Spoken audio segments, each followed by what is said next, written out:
జోష్న అయితే CEO post తనకే రావాలని ఇంకా బోర్డ్ మెంబర్స్ అందరిని అయితే ఇంటికి పిలిచి నేను చెప్పినట్టుగా మీరు చెప్పాలి అన్నట్టుగా ఇంకా శివనారాయణతో వాగ్వాదానికి అయితే దిగుతారు. ఇంకా నేను ఏ విషయం అనేది నేను సాయంత్రం లోపల మిమ్మల్ని అందరిని పిలిచి ఎవరు సీఈఓ నెక్స్ట్ సీఈఓ ఎవరు అనేది నేను చెప్తాను అని శివనారాయణ అయితే చెప్పి పంపించేస్తాడు. ఇంకా మేము కూడా ఇంటికి వెళ్తున్నామని కార్తీక్ దీప అంటే ఇంక వెంటనే అయితే అక్కడికి వచ్చేసి చూసావా బావా కథని మొత్తం ఎలా తిప్పుతున్నాను అంటే ఇదంతా నీ ప్లాన్ అని నాకు తెలుసు, కానీ నువ్వు రెడీగా ఉండు పెళ్లి చేసుకుని ఇంట్లో నుంచి వెళ్ళడానికి అని ఇంక కార్తీక్ అయితే అంటాడు. నేను వెళ్తానా, అది నీ కల్లో మాట బావా అన్నట్టుగా జోష్న అయితే అంటుంది.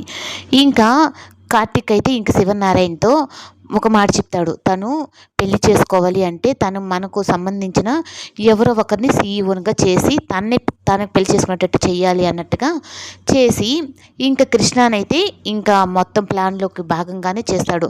ఇంకా అలా చెప్పిన తర్వాత శివనారాయణ కూడా అయితే దానికి కార్తీక్ చెప్పిన ఐడియాకి అయితే ఓకే అంటాడు. సరే ఆ పర్సన్ ఎవరు నువ్వే చూడు కార్తీక్, తన్నే సీఈఓ చేసి జోష్న తన్నే పెళ్లి చేసుకునేలా చేద్దాము అన్నట్టుగా, నా మనరోళ్ళ జీవితం బాగుంటుంది అంటే నాకు కూడా అదే కదా కావాలి అన్నట్టుగా.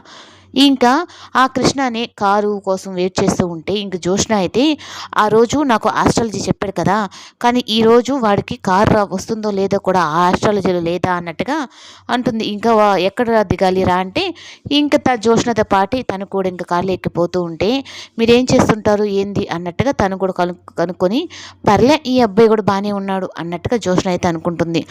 ఇంకా తనతో మాట్లాడి కార్తీక్ అయితే ఒక ప్లాన్ ప్రకారమే నువ్వు తన దగ్గర మంచివాడిగా నటించాలి అన్నట్టుగా చెప్తుంది శివనారాయణకి వాళ్ళందరికైతే. తనని తీసుకొచ్చి చూపించిన తర్వాత అబ్బాయి కూడా బాగున్నాడు కార్తీక్, తన్నే మనం సీఈఓగా చేసామంటే జోష్న ఇంకా తప్పగా తన్నే పెళ్లి చేసుకుంటుంది అన్నట్టుగా చెప్పేటప్పటికి అంత తెలివి తక్కువగా తను చేయదు తాత, దానికి కూడా కొన్ని కథలు అవన్నీ ఉన్నాయి, అవన్నీ చేస్తేనే తను ఈ పెళ్ళికి ఒప్పుకుంటుంది అన్నట్టుగా కార్తీక్ అయితే అంటాడు.